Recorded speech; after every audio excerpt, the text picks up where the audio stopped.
Hello buddies, my name is Game Knight. Welcome to Warhammer 40k Inquisitor Martyr. Tonight I'm gonna show you the interview I did with David Martha, the PR manager, and Victor Johartes. I said that wrong, but Victor is the lead narrative designer of Inquisitor Martyr, and it was a very interesting talk. I got to sit down with them. So I'm just gonna jump right in there and let you guys watch it. Enjoy. I'm here with David and Victor, and we're gonna do an interview of Inquisitor Martyr. And I have a couple of questions. So thank you very much for inviting me to the event. Thank you so much for coming. Oh my gosh, I'm really looking forward to the release of the game and to see what you guys have cooked up. That makes three of us. Oh, good. First of all, did you at any point in the development have, like, put yourself in a position where you couldn't actually do what you wanted to do, but you had ideas that simply wasn't possible? Simply wasn't possible because of the engine, or the engine. Yeah. That's an interesting question. The thing is that we had ideas that our engine just couldn't handle. Yeah. So we just added more stuff to the engine, and we started working on the engine to make it able to house our ideas, basically. Yeah. So actually adapted the engine pretty much to do the stuff you wanted to do. Yeah, that's one of for example, there was the destructible environment. Yes. That was that we were unable to do with our old engine, the 3.0 of Cortex engine. So we started working on that one, and then we made it work. So we constantly developed the engine whenever we needed to. Yeah. Yeah, that's one of the advantages of working with our own engine. Yeah, exactly. Okay. That's pretty cool. Way too well. And this entire thing, the founding, how do you feel that it has turned out? Was it a good idea? Was it a bad idea? How do you feel that? Well, apart from making the first action RPG in the Warhammer 40k universe, I think that was the second best ideas we had. Yeah? Yes, the founding helped us a lot. It built an amazing community around the game who were very helpful. Their feedback was invaluable in creating some of the features of the game, and to make it possible, actually, because there is without it wouldn't have been possible, or it would have taken longer time, or no. It was basically the ideas. It wasn't on the financial side. It was nothing. Okay. It's not about the financial side. It was about the gameplay side of things. So we had some ideas. In. Yes, bringing the community in, who is willing to help us create this game, and who would, laugh at bugs and doesn't get disappointed if something didn't work, and who would put the effort into giving us feedback on certain issues. That's why we had the online and the in-game questionnaires and the polls that we had, and that feedback was amazing, and it helped us make the game that you're playing today. So that's you guys. Yes, you guys. So thank you so much. So that would be a success indeed. What did the game? I mean, the game did struggle early on. We can all agree that the start of the alpha was a bit buggy, to say the least, and with a very bad frame rate. With many clients. I can't recall that. No, I've forgotten. And a lot of this, how did that affect the feedback that you got from people? Because a lot of it must have been negativity that people couldn't actually play to give you feedback. Oh yeah, it was when we first released the alpha, we knew that there's gonna be problems and there's gonna be issues, because working on the performance of the game is kind of like a last step kind of thing, what you do. So we knew that what we put out there was very buggy. That was you knew. That was obvious, Yeah. and we didn't really make a big secret out of it because there was like a huge sign. Remember that? I remember that you had to click it through a couple of times. Yeah. To accept that this Yeah. is buggy. This is buggy. It Are you could sure be. you want to play it? And then there was like another be one. Are buggy. you sure? Yeah. You know what you're getting into? So yeah, it was. There was some negativity, but and some of the people who haven't read through, obviously, was a little salty about that. But the majority of the players knew what they are getting into and knew what they could expect. And the only thing we did and we could do was to improve the performance. And with the next patch, it improved and it improved again and improved again. And now there was, with the last patch, with the beta patch, there was another 80% performance upgrade. Yeah, I've felt it personally as well, because I played on a laptop to begin with. Then I switched to a bigger machine, but still I felt the gap between the low FPS, even on a pretty high performance machine, and to the latest patches here that, I mean, I'm running at 120 FPS. It's no biggie anymore. So it's really cool. We found a leak. You found the leak! You found the leak! That was it. And purged it. Yeah, and that's how it usually works. Yeah. It's always gets better. As soon as we get everything done on the engine side, then it just gradually gets better from patch to patch. And even in the beginning, the majority of the community was very understanding about that. And I guess being that you have your own engine made it maybe easier to fix these bugs and optimization issues that you had. Yeah, the thing is that we've got 5-6,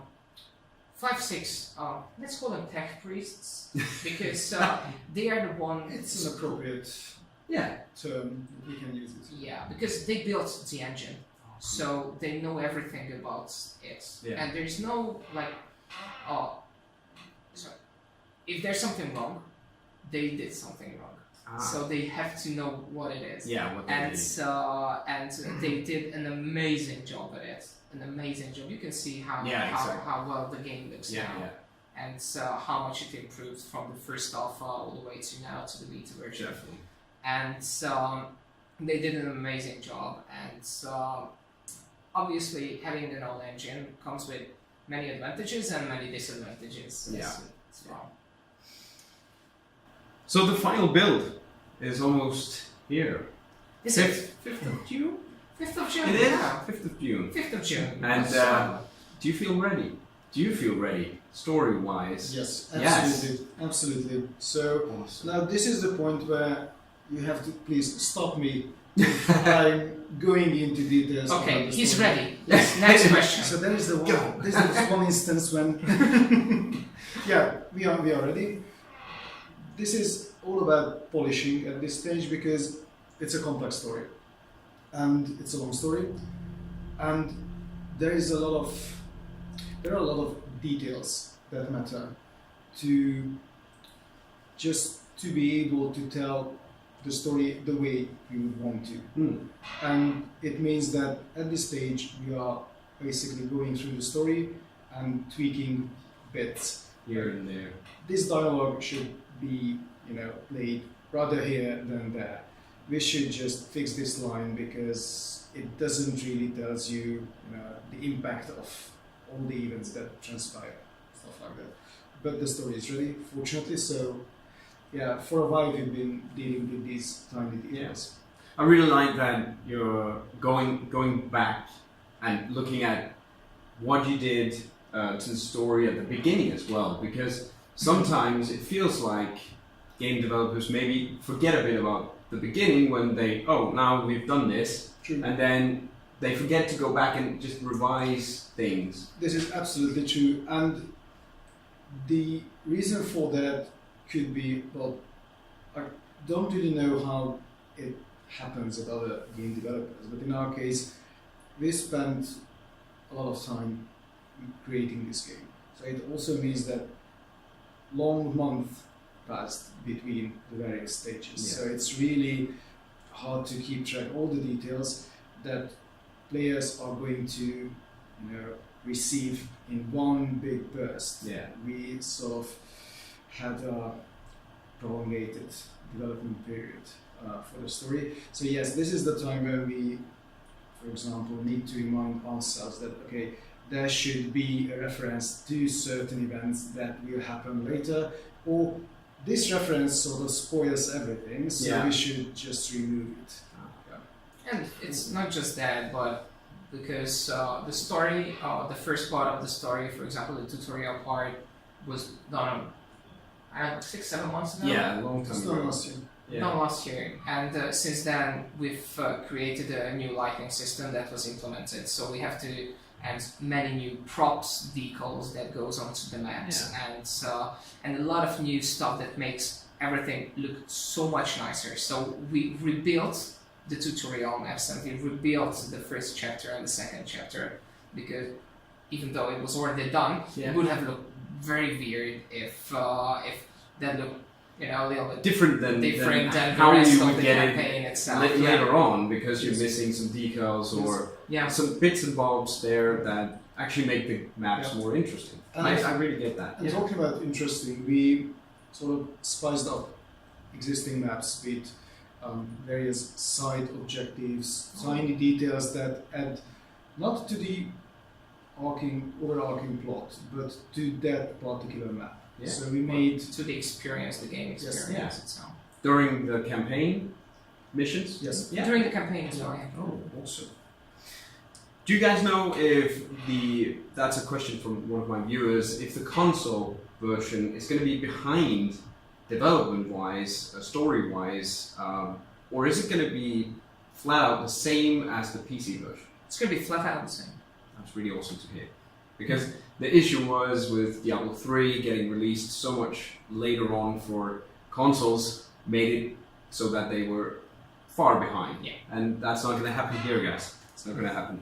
So you can play it the same way on consoles.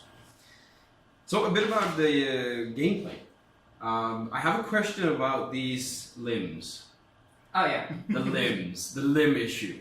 I don't know if it's a limb issue. It has a name. It has a name now. It has a name. I named it. Named by Gamesplanet.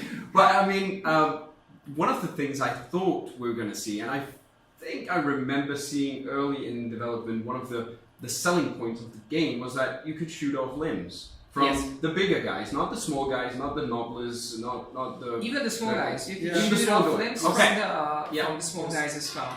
But This it's is- only when they die, basically. Right now, it's when they blow up or an arm rips off here and there, but I can't target that arm and say, I want to shoot off that Ogren's arm so he can't really shoot me or suppress me. When I Where saw is your question, I was actually laughing And we because had a conference. because I'm just joking. Okay. because that particular feature went through like 5 stages or so. The first stage that you mentioned was in the very early alpha. Yeah. That when you aim the shot and then the time slowed down and the limb came off, and then we just we loved that feature and we did everything to save it because it looked amazing. But there were certain instances where it just didn't work. You couldn't make it work. For example, in a cooperative session, when you slow down time for one of the players, what happens to the rest of the players? Yeah. Do they slow down as well? Do they slow down as well, And or why? or they just travel in time and then we delete 50 Or speed frames up or something? afterwards. So it made sense for us to cut it, and then we tried to rework it, and then we ended up with a solution that we wanted to keep that wheel, but it basically just gives you a buff, that gives you extra damage, basically. Yeah. And that's where we had to settle because we couldn't really make it work in a way it would make sense for the game. Yeah. It wouldn't look weird, and it would also work in a cooperative session as well. So yeah, some of the things that. But it's and I mean it's some of the things if you have that in your mind and you go like, oh, where is that feature? The thing is, where is it? We thought of it.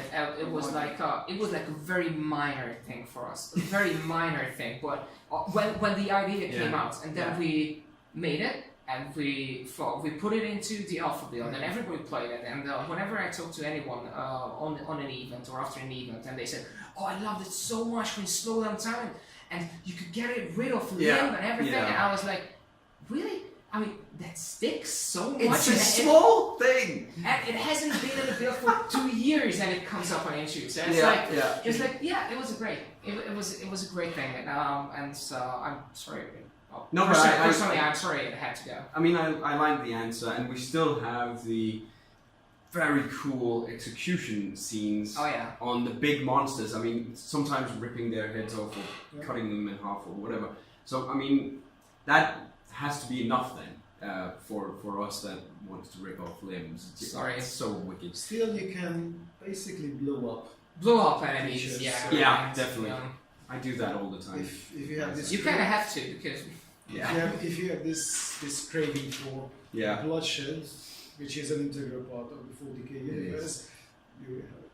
It's there are dark. very few pacifists in the 40k lore. Yeah, as I understand. Yeah, you won't survive long if you're a pacifist. So, but while we're on the subject of wheels and snipers, that rotating Cassile wheel with the buff, and you need to hit the head, time it right. Yes. Is there a reason for that? That like putting a mini game into an action RPG, it just doesn't fit.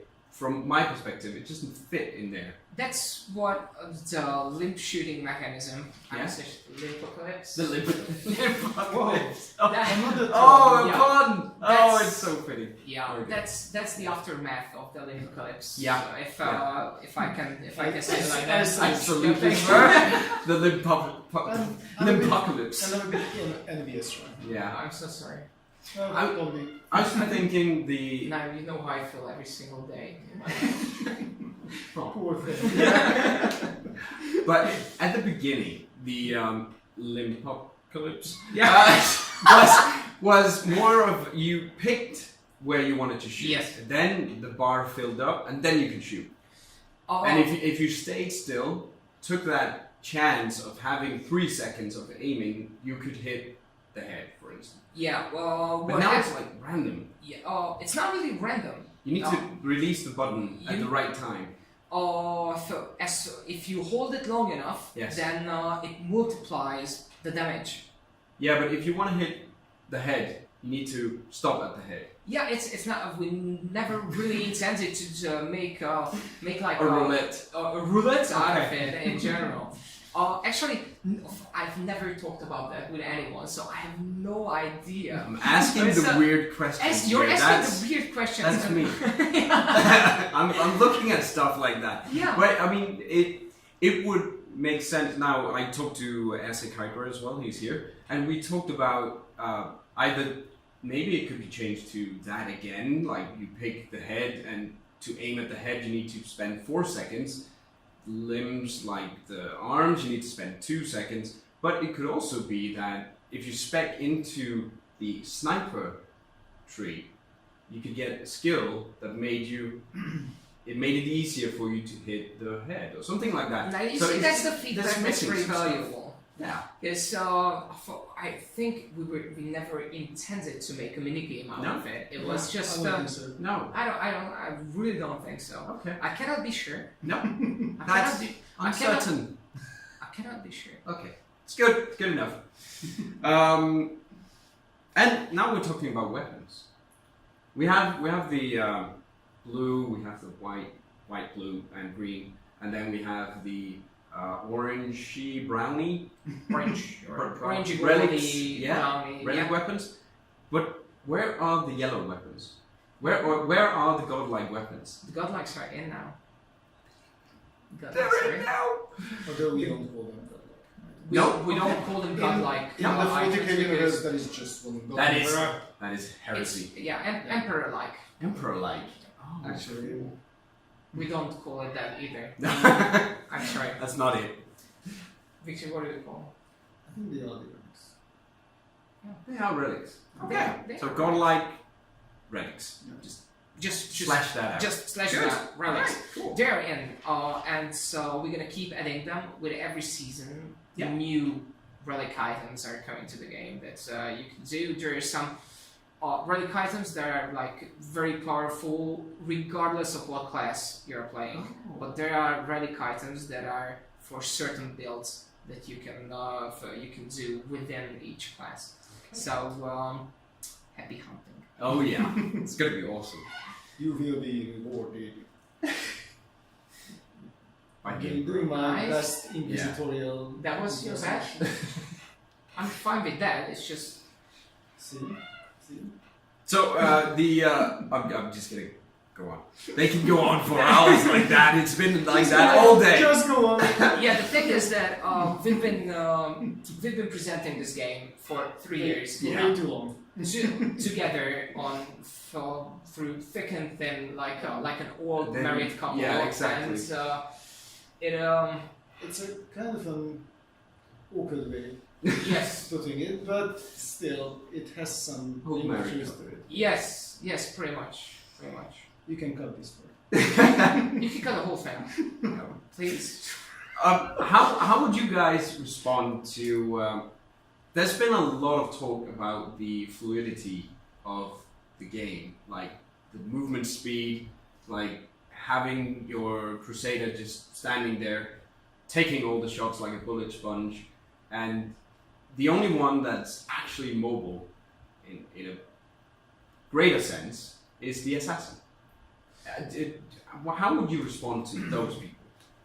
Well, I totally get it if this game is not traditional enough for action RPG players, for some action RPG players, because it was deliberate on our side to approach the action RPG genre from a little bit different angle. Yeah. And so we wanted to make the gameplay a little more tactical, and that comes with slowing it down a little bit. But we wanted to keep a class for the traditional action RPG players, which is the Assassin. Yeah. Of course. It's very fluid, very fast, a very movement-based skill system. But we also wanted to include the Crusaders, a little bit slower and so more tank-type character. But for example, my Crusader has every skill but movement and a re effect. And it has a huge Warhammer, and it's fast, reliable, and it jumps everywhere, and I love him. Isn't it nice? Oh, It's nice. Can you feel the love? I mean, that's the coolest character in the game, and I'm so boring because I've been playing that since the alpha. It got wiped a couple of times, but I blackmailed the guy who's doing the characters, and he's giving him back to me every single day. He's got wiped. A tiny behind the scenes. behind the scenes story thing there. for you guys. Hackers. Yeah. Unite. So the thing is that we wanted the players to be able to create the class that they want to play. So they can speed up the Crusader, they can slow down the Assassin, not slow down, but make it a little Keep more them tank. at the same, yeah. Yes. So with the passive skills, the passive skill trees, the perks, and all the abilities, you have the freedom to create your own character. And so I'm pretty sure we gave them that opportunity. So if they want to customize their character, they could. To have that speed and momentum thing, and if you want to play any other way, you could go the Assassin, because then you get that speed or the maneuverability in combat. Yeah, I really hope that everybody can find something that they can love within the classes, and like. I mean, they are so different, all three of them, I feel, so I think that should be possible. I really hope so, because we've got many different kind of action RPG players within the studio, and we all play very different classes. Yeah. And but I'm boring like you. I mean, you're boring like, oh yeah, cool, totally boring. Yeah. Because I stick to the assassin and with the power sword and just go boom boom. And yeah, I thought that sounded like a song. Boom, I go boom boom. No. Yeah. Thank you very much for creating the music for the SSA trailer. The thing is that I feel so bad for being so boring with that, because the developers created that amazing feature that every active skill is connected to the weapons that you're using, and you could switch weapons, and then you're presented with a different set of skills, and you're like for so much diversity within a class like that, and I'm like, oh my god, I want my hammer. I'm just gonna go hammer time. Awesome. So, what sort of content, when we get to the release and it's going to be awesome, and then people will start looking forward, what can we look forward to post-release? What's going to happen? Well, I hope we throw a party. Yeah. At least. Yeah, and we will am I invited to that? Because that would be awesome. Yeah, sure. Please join us. And Content. Yes, content-wise. Content-wise. Well, the main content that's going to come after post-release is the first season. Yeah. That will expand the Caligari sector and tell the story of the Caligari sector further, and that's gonna be the first content that the players will receive, and this is gonna be, and like every season, gonna be absolutely free for all of our players. Do you have any idea how long a season is? Is it 3 months, 6 months? We have some guesses. Yeah, but nothing. At this stage, it's usually I say that the length of a season should be compared to the length of a long chapter from the campaign, because usually it will depend on the number of missions that we are going to introduce to a given season. Yeah. And at this point, I think that our average season, and I think that each season will be different in this regard, because there will be details bigger and smaller. Yeah. And events that are different in each season. Yeah. But I would say that the season should be about, I don't know, like the length of a chapter with some live events that are not in a single player campaign, so that also has some impact on the length of the season, because if you have a live event, then it will expire at some point, and it will expire when players achieve their goals, so it's really hard to put a number on it. Yeah. But I think we can say that each season will contain a very considerable amount of new material, new content, and gameplay hours as well. So that means new enemies, weapons, new Yes. loot, New terrain. New terrains, new investigations, new storylines, and new events which have an impact on our sector. Yeah. And these seasons are free or DLCs? Free. Absolutely free. Will they be added to Steam? That's just a question for me. Like DLC for that season, or is it just patched onto? It's just patched onto. Okay. So we won't have a list of 20 DLCs in the end. No. All right, cool, awesome. I'm really looking forward to that. It's a good thing, because keeping the game alive like that and giving us more to look forward to and more to combat is really essential to keep people's attention on the game. So well done. Thank you. Well, I haven't seen it yet, so but I like the idea. Well done. I see the idea. We appreciate the idea of putting trust in these seasons, because we believe in the seasons as well. One thing that, it's going to be the last thing, one of the things I really look forward to is the fortresses. It's been there, like, in the distance, but I feel it's very far away. I don't hear a lot of talk about it, and There's a reason for that. Yeah. There's a reason for that. Fortresses is an idea that we've fallen in love with early on in the development, because the idea of an indirect PvP would be amazing, and we had a very strong idea how to make this happen. But in the meantime, we had a couple of changes in the core gameplay mechanics, and we wanted to add it. We wanted to add more to the game, expand the single player campaign, expand the Caligari sector, and that made so much more sense for the game than an indirect PvP feature. So we decided to focus on that, and that's why we had to leave out the fortresses. Have they been cut though? No. Hasn't been cut. Okay, good. Hasn't been cut. This is something that's definitely on the book still. Yeah. But the details of it, there's nothing.